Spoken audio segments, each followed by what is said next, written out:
आप देख रहे हैं के न्यूज, खबरों का सारथी।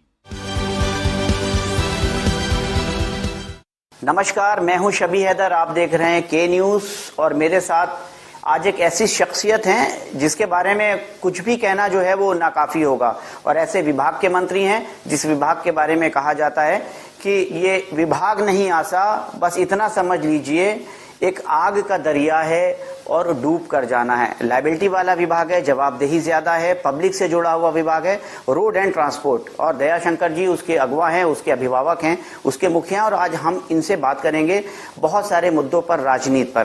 सर, के न्यूज को समय देने के लिए बहुत बहुत शुक्रिया आपका। सर नमस्कार।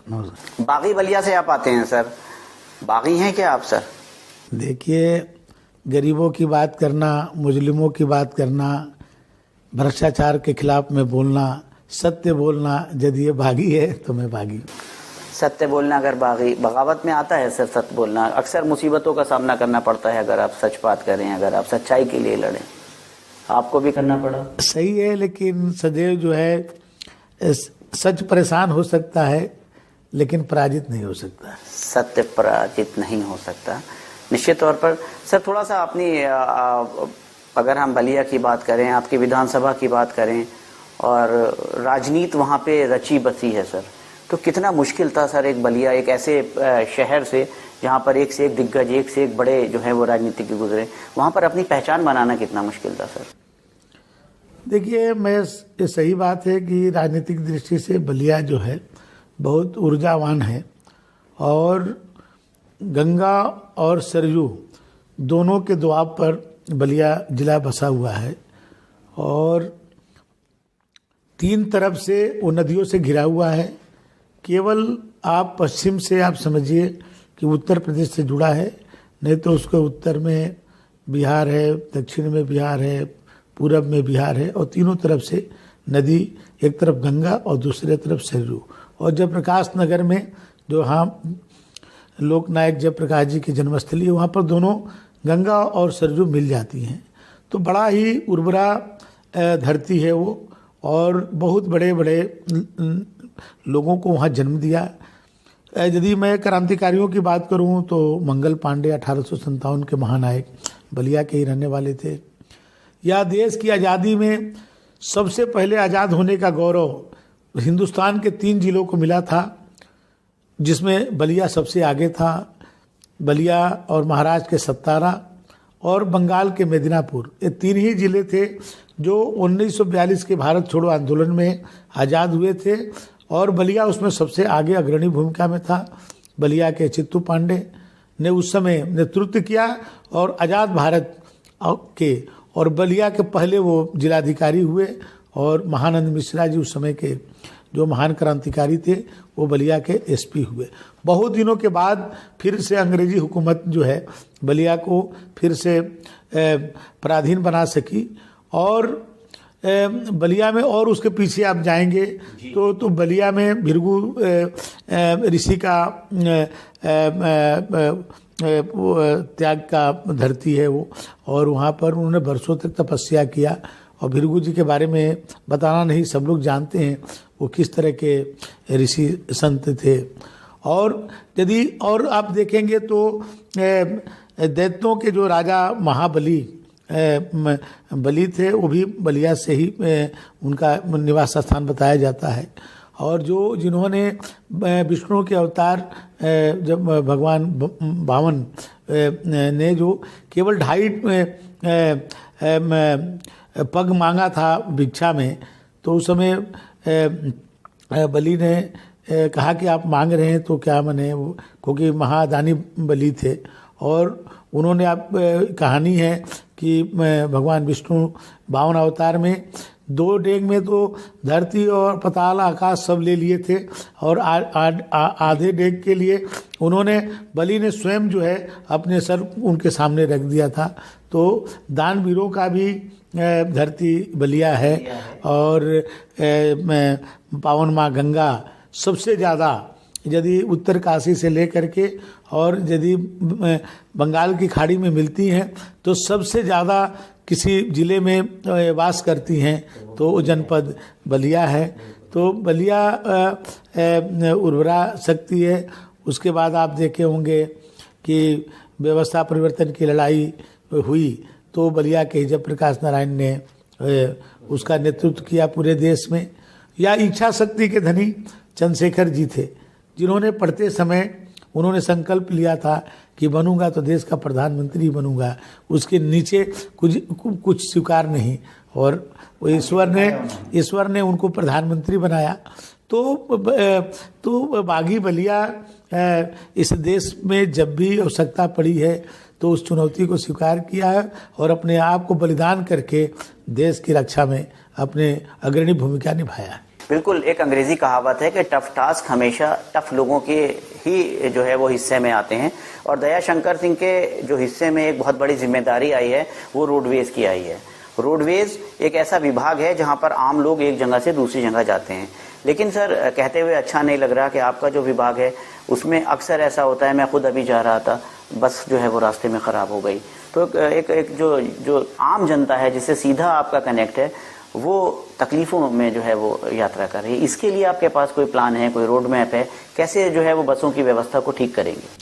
देखिए, ये मैं आपकी बात को स्वीकार करता हूँ कि इस समय हमारे पास पुरानी गाड़ियाँ हैं जो यात्रियों के लिए सुविधाजनक नहीं हैं। लेकिन आप देखे होंगे कि पिछले 2 वर्षों में जो कोरोना का समय था, तो कोरोना के समय में कोई नई गाड़ी खरीदी नहीं गई, और क्योंकि एनजीटी का गाइडलाइन है कि 10 सालों के बाद गाड़ी बदलनी है, या आपके जो हमारे एनसीआर रीजन है उसमें भी है कि जो पुरानी गाड़ी है ये 11 लाख किलोमीटर से ज़्यादा चल चुकी हैं तो आप उसको नहीं चला सकते हैं। तो 2 वर्षों में जब गाड़ी नहीं खरीदी गई तो उस रूटों पर अभी भी हमारी पुरानी गाड़ियां चल रही हैं, और जनता के सुविधा के लिए अभी हम विकल्प नहीं दे पाए हैं।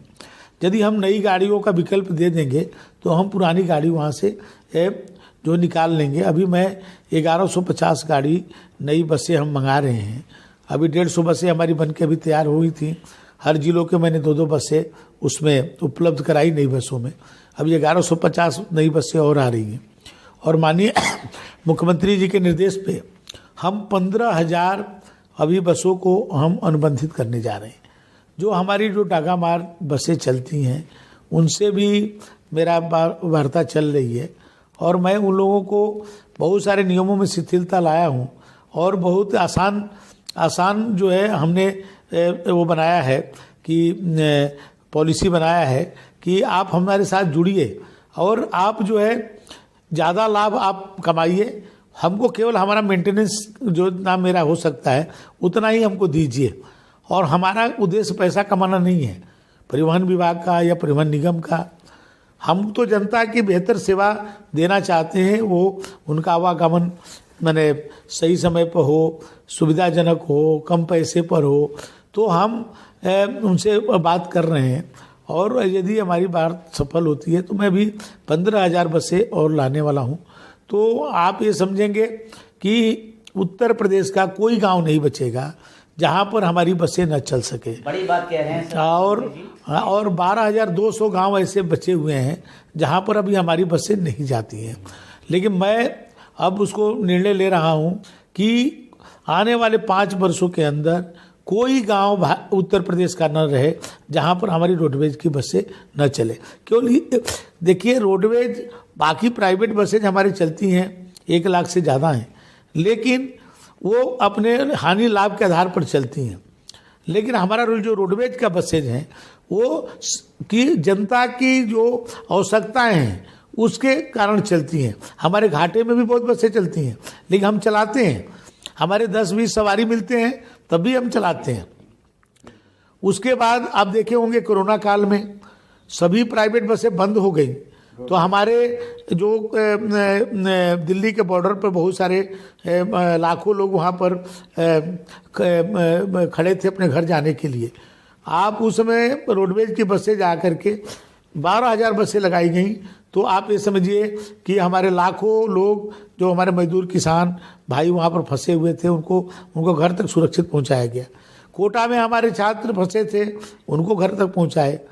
इलाहाबाद में हमारे छात्र फंसे थे, उनको घर, यानी कहने का ये मतलब कि जब परिस्थितियां अनुकूल नहीं रहता है तब भी रोडवेज जो है काम करता है।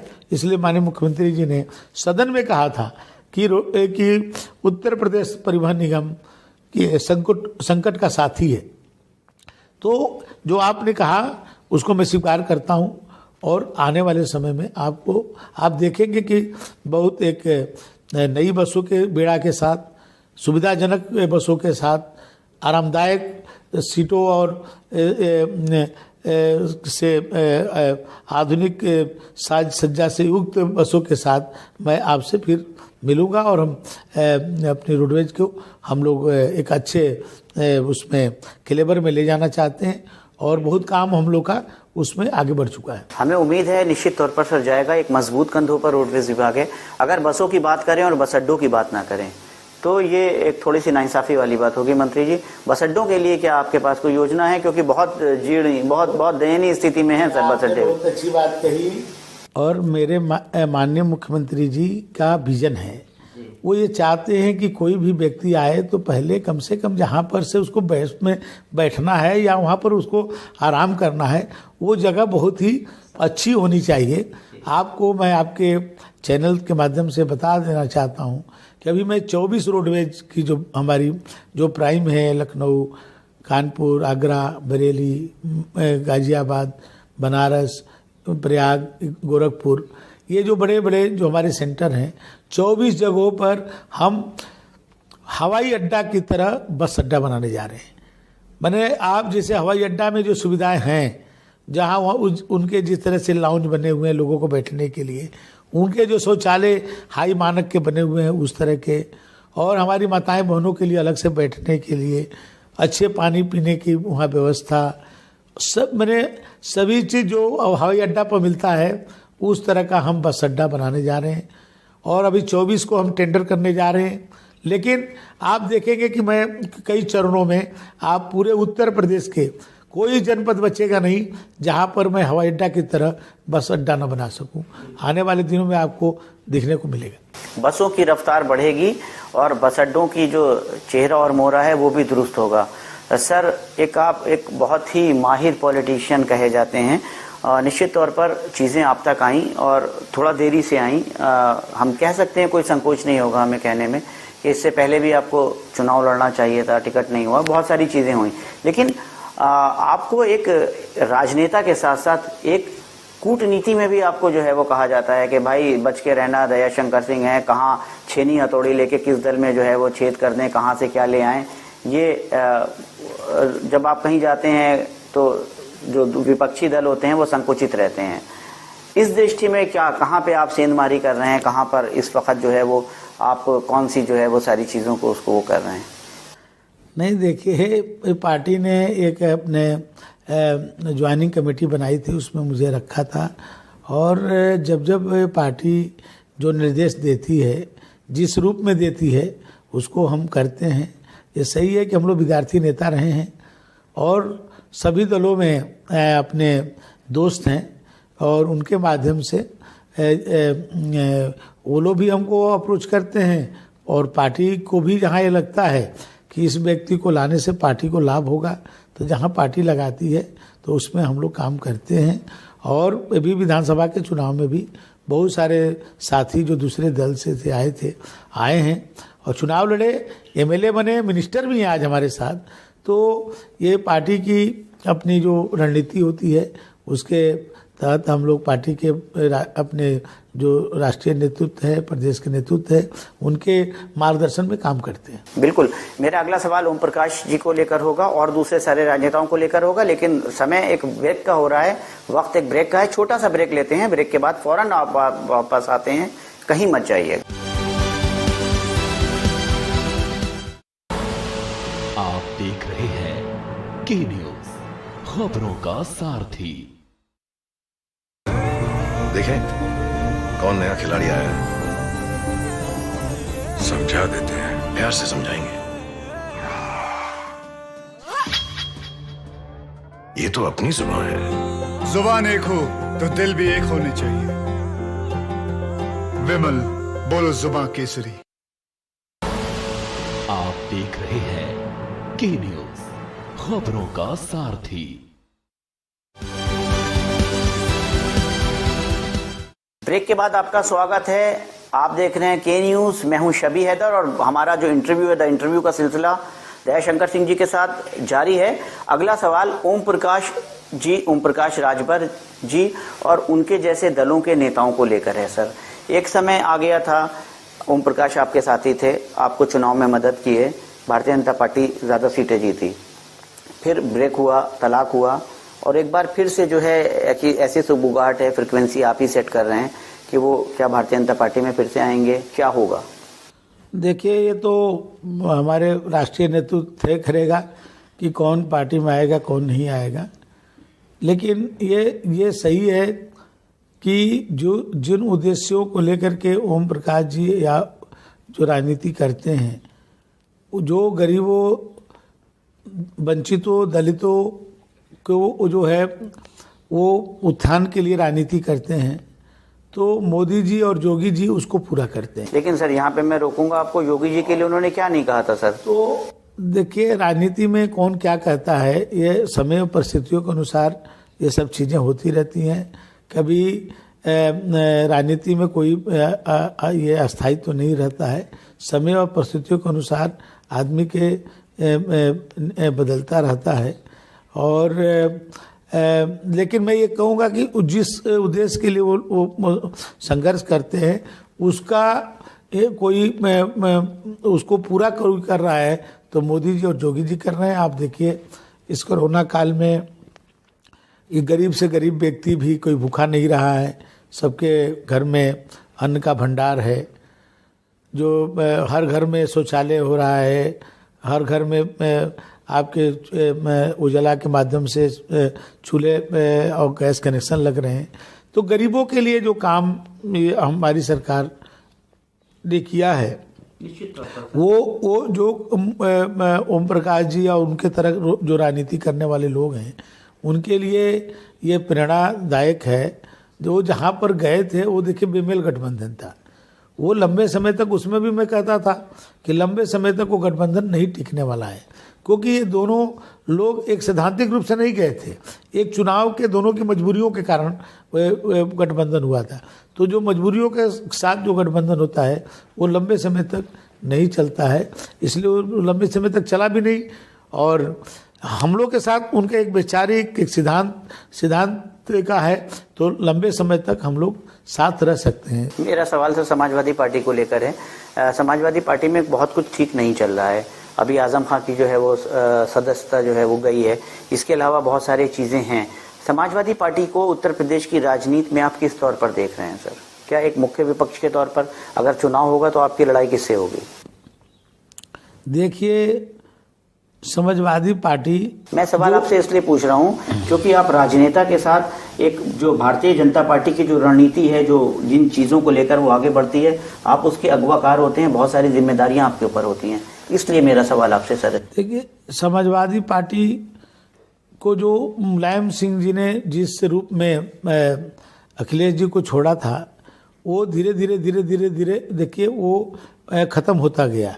भाई, मुलायम सिंह जी ने एक पूर्ण बहुमत की सरकार अखिलेश जी को दिया, और मैं कहीं ना कहीं मैं ये कह सकता हूँ कि जो मुलायम सिंह जी के जो साथी थे, जो उनके संघर्षों के साथ काम किए, वो लोग धीरे धीरे समाजवादी पार्टी से कटने लगे और उसका समाजवादी पार्टी को बहुत बड़ा नुकसान हुआ। और उसके बाद के जितने चुनाव होते गए, आप चाहे 2014 देखिए, 17 देखिए, या आप 19 देखिए या 22 देखिए, वो लगातार जो है समाजवादी पार्टी का ग्राफ नीचे जाता रहा। तो समाजवादी पार्टी को तो सबसे बड़ी चुनौती है अपने घर को, अपने लोगों को, अपने जो उनके समर्थक हैं उनको बांधे रखना। अब तो नेताजी भी नहीं हैं, अब उनके लिए और भी ज़्यादा ये चुनौती है। तो देखिए, विपक्ष ऐसे उत्तर प्रदेश में विपक्ष जो है कोई बहुत दमदार नहीं है, और भाजपा की चुनौती भाजपा से है। जो हम लोगों ने पिछले वर्षों में जो काम किए हैं, उसी काम को हम कितने और बेहतर ढंग से कर सकते हैं, उसी की केवल चुनौती है। तो और भी अच्छे आप देखेंगे। अभी नगर निगम का चुनाव आएगा, अभी होने वाला है, उसमें आप देखेंगे बीजेपी बहुत भारी बहुमत से जीतने वाली है। तो भारतीय जनता पार्टी एक कैडर बेस्ड पार्टी है। यहाँ के कार्यकर्ता जो है सदैव कोई ना कोई काम करते रहते हैं। सत्ता में रहने के बावजूद भी भाजपा के कार्यकर्ता एक दिन भी अपने घर नहीं बैठा है, वो काम अपना करता रहता है। दूसरे दल जो है वो चुनाव के समय में ही अपनी सक्रियता को बढ़ाते हैं, इसलिए भाजपा का मुकाबला करना थोड़ा अब कठिन है। संगठक हैं और एनर्जी को कैसे चैनलाइज किया जाता है कार्यकर्ताओं की, दयाशंकर सिंह जी बहुत बेहतर तरीके से जानते हैं। मुझे पता है सर आपके पास समय नहीं है, बहुत मुश्किल से आपका समय मिला है, हमें बहुत सारी चीजें हैं। बहन जी की अगर बात ना हो तो बेहतर नहीं होगा। मायावती जी रिवाइव करने के लिए काफी कोशिशें कर रही हैं, एक बार फिर दलित और मुसलमान कॉकटेल पर वो आने की कोशिश कर रही हैं। इमरान मसूद को ज्वाइन किया, आज भी कुछ बड़े नेताओं ने उनको ज्वाइन किया है। क्या लग रहा है आपको मायावती उत्तर प्रदेश की राजनीति में कुछ कारक हो सकती हैं? देखिए, मायावती जी को उत्तर प्रदेश की राजनीति से कोई माइनस नहीं कर सकता है। उनका एक अपना प्रभाव रहा है और आज भी है। उनका एक वोट का जो है वो उनका आज भी वोट है। अब ये सही है कि जो उनके साथ एडिशनल जो वोट जुड़े थे वो उनसे निकल गए, लेकिन जो उनका वोट बैंक था वो आज भी है। और आपको यदि आप उत्तर प्रदेश की आप जो राजनीतिक विश्लेषण करेंगे तो आप इधर पूर्वांचल और मध्य उत्तर प्रदेश को छोड़ दीजिए, तो आप पश्चिम और ब्रज की तरफ आप जब जाएंगे तो उधर में आपको समाजवादी पार्टी आपको नहीं मिलेगी। वहाँ पर आपको बहुजन समाज पार्टी से ही आपको जो है बीजेपी की मैंने अराइवल होने वाला है। तो क्योंकि आप सहारनपुर से लेकर के आप आगरा तक आ जाइए तो वहाँ पर समाजवादी पार्टी उधर नाम मात्र की है, उधर आपको बहुजन समाज पार्टी से ही हमको जो है चुनाव लड़ना है। तो उनको माइनस करके उत्तर प्रदेश की राजनीति के बारे में सोचा नहीं जा सकता है। इधर उन्होंने फिर से अपने वो किया है, अभी बहुत सारे लोग समाजवादी पार्टी छोड़ के सपा में भी अभी गए हैं, तो फिर से पार्टी को वो मजबूत करने में लगी। बिल्कुल, यानी कि आप ये कह रहे हैं कि उत्तर प्रदेश में जो लड़ाई होगी वो भौगोलिक स्थिति के हिसाब से होगी, कहीं समाजवादी पार्टी से लड़ेंगे, कहीं बहुजन समाज पार्टी से लड़ेंगे। ऐसा ही होगा। देखिए, अब उत्तर प्रदेश में 3 पोल हैं राजनीति में। कांग्रेस तो एक तरह से मृत प्राय हो गया, उसका कहीं अभी वजूद दिख नहीं रहा है। लेकिन आप देखिए पश्चिम और ब्रज के कुछ क्षेत्रों में उधर बहुजन समाज पार्टी से मुझे लड़ना है। आपके लखनऊ और इसके आसपास जो मध्य यहाँ से लेके आपके इधर जौनपुर और आजमगढ़ होते हुए अंबेडकर नगर होते हुए उसमें अवध का कुछ क्षेत्र, कुछ हमारे पूर्वांचल के जोड़ते हुए समाजवादी पार्टी से लड़ना है मुझे। और एक बड़ी ताकत जो है अब भाई तीसरी ताकत अब अपने वो भी एक हैं, ओम प्रकाश राजभर जी भी हैं, उनका भी हमारे पूर्वांचल में बलिया से लेकर के और आप देखिए आप बस्ती तक, बलिया से बस्ती तक कम से कम 10-15 जिलों में हमको उनसे भी उनका भी एक अपना प्रभाव क्षेत्र है। तो हमको अलग अलग जगहों पर अलग अलग लोगों से हमको मिलेगी चुनौती, लेकिन भाजपा के मुकाबले के सामने लोग कुछ नहीं। जयशंकर सर, मेरा आपसे सवाल है, आप एक बेहद आक्रामक जो है वो छात्र नेता रहे हैं, आक्रामक राजनीतिज्ञ हैं, आप मुद्दों पर खुलकर बात करते हैं, चाहे पार्टी प्लेटफॉर्म पे चाहे पार्टी के बाहर। एक बहुत बड़े संगठक के तौर के ऊपर आपको देखा जाता है। कूटनीति में आपका कोई जवाब नहीं। इतनी सारी क्वालिटीज होने के बाद भी अगर हम मुख्य राजनीति की बात में आके कहें या संवैधानिक पद पर आके बैठने की बात करें तो काफी देर से आते हुए दिखाई दे रहे हैं।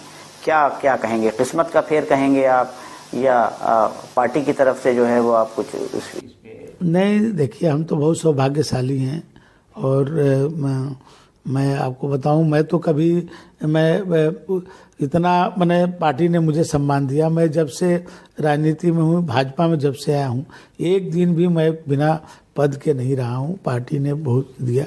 ये सही है कि पार्टी ने टिकट भी दिया मुझे, जो है 2007 में भी दिया था और मैं उस समय पराजित हो गया था और MLC भी पार्टी ने मुझे लड़ाया था।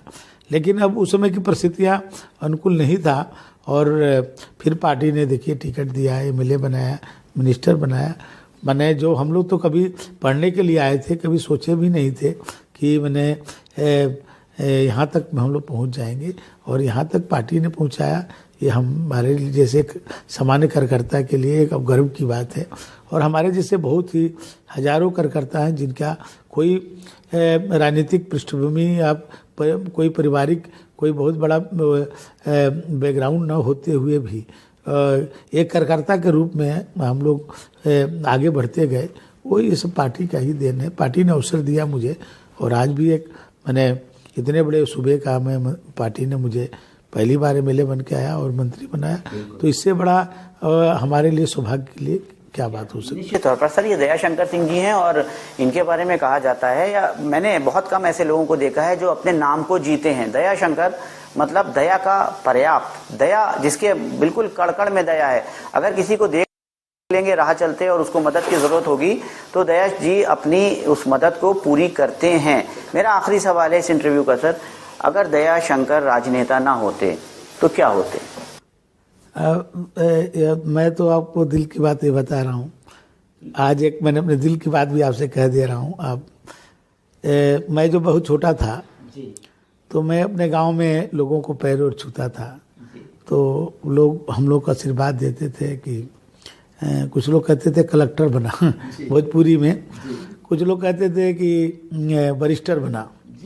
तो मैं बहुत थोड़ा सा बड़ा हुआ तो मैं अपने पिताजी से पूछा कि कलेक्टर बड़ा होला कि बैरिस्टर बड़ा होला।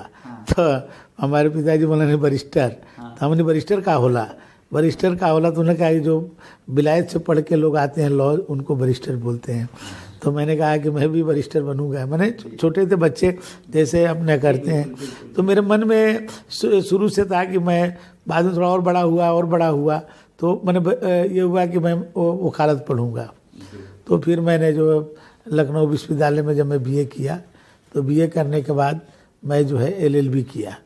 तो मैं वकालत भी पढ़ा हूँ। तो मैं ये सोचा था कि यदि राजनीति में सक्सेस नहीं होंगे तो वकालत करूँगा, और वकालत में भी रजिस्ट्रेशन कराए थे हम। तो हमारा दूसरा मैंने वही उद्देश्य था मेरा। तो ईश्वर ने दोनों चीज़ें हमको, कुछ दिन तक वकील भी रह लिया और मैंने राजनीति में काम कर ही रहा हूँ। तो मैं अपने उससे जो है संतुष्ट हुआ कि मैंने चलिए जो सोचा भगवान ने पूरा किया। बिल्कुल, ये थे दयाशंकर सिंह। इन्होंने आज बहुत ही अच्छे तरीके से राजनीति के बारे में बताया, भारतीय राजनीति के बारे में बताया, पद और रोडवेज और ट्रांसपोर्ट को लेकर जो है बताया कि किस तरीके से क्या चीज़ें होने वाली हैं। यकीनी तौर पर हमें उम्मीद है, चूंकि दयाशंकर सिंह जी विभागीय मंत्री हैं, लीडर हैं, इस विभाग के मुखिया हैं। नहीं, आप कहे तो मैं दो बातें अपने विभाग का कह दूँ। देखिए, मैं अपने विभाग में बहुत ऑनलाइन चीज़ें किया हूँ इस समय। हमने अभी अपने जो डीएल है, जो ड्राइविंग लाइसेंस है, इसको बनाने में बहुत कठिनाई होती है। हमने लर्निंग लाइसेंस को 100% जो है ऑनलाइन कर दिया है। हमने परमिट जो है, जो शॉर्ट परमिट थी, उसको भी हमने ऑनलाइन कर दिया है। हमारे जो टैक्सेस जमा करना है वो भी हमने ऑनलाइन कर दिया है। परमानेंट लाइसेंस बनाने के लिए भी हमने जो सिमुलेटर जो होता है, जो जहाज के ट्रेनिंग में प्रयोग किया जाता था, उसको हम अपने यहाँ इम्प्लीमेंट कर रहे हैं। हर जिले में, अभी 16 जिले में लगाए हैं और हमारे प्रत्येक जनपद में होगा। हम जो है फिटनेस सेंटर भी प्राइवेट पार्टनर के साथ जो है सभी जिलों में जा रहे हैं।